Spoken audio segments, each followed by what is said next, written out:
Макрон поднеси си оставка. Жолтите елеци ќе победат. Со овие написи на Триумфалната порта денеска 8 на Париз, ден по најнасилните протести во изминативе 10 години. Искршени излози, во низа запалени автомобили. Навиду мирниот протест за цените на горивата брзо излезе од контрола кога инфилтрирани екстремисти се судрија со полицијата. Не ги сопреа ниту водените топови, ниту солзавецот. Продолжија да дивеат низ улиците, да палат, да ограбуваат продавници, па дури се качија и на Триумфалната порта. 5000 полицајци се справуваа со демонстрантите до доцна во ноќта.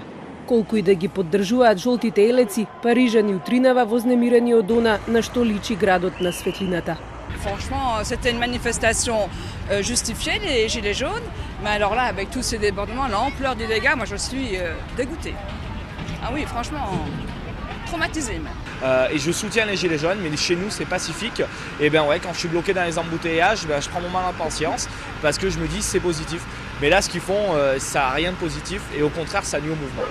Билансот на повредени е 133, а 23 од нив се полицајци. Уапсени се над 400 луѓе.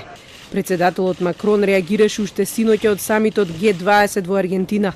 Рече дека насилствата немаат никаква врска со мирен израз на легитимната утина. Утринава се соочи со последиците и свика итна седница на Советот за безбедност, на која според владини извори се размислува за воведување на вонредна состојба во земјата. Жолтите елеци протестираат веќе трет викенд, но движењето е многу повеќе од протест поради цените на горивата. Луѓето се разочарани од фискалната политика на владата, а на протестите има и луѓе кои не гласаат и не се занимаваат со политика. Се протестира низ цела Франција. Владата ги повика жолтите елеци да седнат на преговарачка маса, но разговорите завршуваат неславно. Најмногу поради тоа што тие не се организирани, а се собираат преку социјалните мрежи. Протестите не одат во правец на смирување и делува дека добиваат на масовност. За наредниот викенд е најавена новата фаза под назив Акт 4, протест кој треба да се случи на плоштадот Бастилја, на кој ќе се бара оставка од Макрон.